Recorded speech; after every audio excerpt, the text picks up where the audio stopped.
يا صباح السعادة، يا صباح السعادة والهنا والخير كله يا رب. ودايما كده في طاقة كده حلوة، طاقة كده إيجابية، طاقة كده جميلة كده. نديها لبعض كده صباحا، يعني صباح الفل.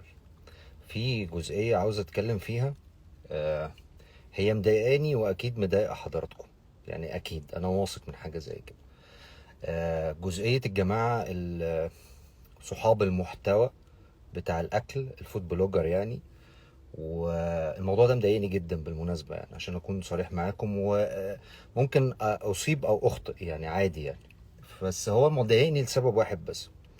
أنت النهاردة بتروح تصور عند الراجل اللي هو اسمه براك، وتوري للناس الأكل. مفيش مشكلة في ده خالص، أنت راجل بتعمل ده المحتوى بتاعك، فمفيش مشكلة في القصة دي خالص. أنا مشكلتي في حتة واحدة بس، اللي كل واحد بيروح بيطلع الريسيت او الشيك بتاع الحساب على السوشيال ميديا. واحد دفع 14,000، واحد دفع 18,000، واحد دفع 22,000. ومش واخد بالك من حاجة، ان في ناس اصلا مش لاقية تاكل، فانت مش واخد بالك من الجزئية دي. وبعدين انا مش ضد موضوع الناس الجماعة بتوع الفود بلوجر خالص خالص. انا ضد حاجة واحدة بس، اللي انت تغير فيها الحتة دي. يعني انت رحت كلت، قول رأيك في الاكل وخلاص. مش شرط بقى نتفشخر، مش شرط بقى نتمنظر، مش شرط بقى نوري الناس الشيك اللي هو ابو 20,000 جنيه. 20,000 جنيه ليه؟ انا مش عارف 20,000 جنيه ليه في اكلة يعني، او 14,000 جنيه ليه في اكلة يعني. طب ما احنا عندنا ممكن ندعم الناس اللي هم المصريين، اللي هم فاتحين محلات كباب وكفتة ولحمة وكل حاجة حلوة يعني. ليه اروح ادفع 14,000 جنيه عشان يبقى اسمك بس رحت للشيف براك وقعدت في المكان؟ اوه ماي جاد، الاليجانت، الواو. الكلام ده مش صح اللي انت تعمله. ويا رب يعني يكون الفيديو ده فيديو مهم ويتشاف بالنسبة للناس الفود بلوجر. الاولاني انا معرفش اسمه ايه بصراحة، الشاب جميل كده الاولاني اللي هو طلع، وهو كان طالع يعني في حتة واحدة بس، اللي هي يوري للناس ان في غلط في الفاتورة بتاعة الحساب.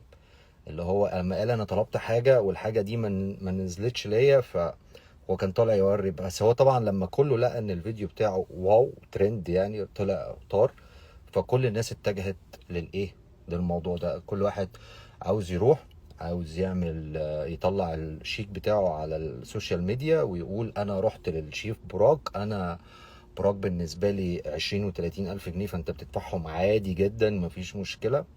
يا سيدي ربنا يزيد ربنا يبارك، بس انت ممكن تعمل الموضوع ده في مكان مصري، ممكن تعمل الموضوع ده من غير ما توري للناس الحساب. انا ما عنديش مشكله خالص على فكره، انا من ضمن الناس اللي متابعه اغلب الناس في عندهم يعني معاهم يعني. بس انا ما عنديش مشكله خالص اللي انت تقول جوده الاكل واختبار الاكل والكلام ده كله، عادي جدا. انما بقى نطلع الريسيت او نطلع الشيك على السوشيال ميديا ونفتخر بالموضوع ده، مش شطاره، مش احسن حاجه. في محلات اكل كتير جدا مش هتدفع فيها الارقام الخزعبليه دي علشان واحد يجي يقدم لك قدامك شو علشان وانت بتاكل. شيف براك شيف عالمي، مش محتاج اصلا بلوجر مصريين ولا محتاج بلوجر اجانب ان هم يروحوا له. ده راجل اصلا لو انت بصيت للريسيت بتاع تركيا، في تركيا هو الراجل اصلا بيتحاسب بالدولار، ما بيتحاسبش بالجنيه. يعني الراجل لما بتيجي انت تروح تركيا وتتحاسب في اكل في تركيا، الراجل بيتحاسب بالدولار ما بيتحاسبش بالجنيه. فانت حاول بقدر الامكان كصانع محتوى اللي انت تداري القصة دي. رأيك قوله، مفيش مشكلة في رأيك، انما تظهر لي جزئية مش احسن حاجة. هي دي بس الكونسيرن بتاعي في الحتة دي فقط. تحياتي ليكم جميعا وصباح السعادة.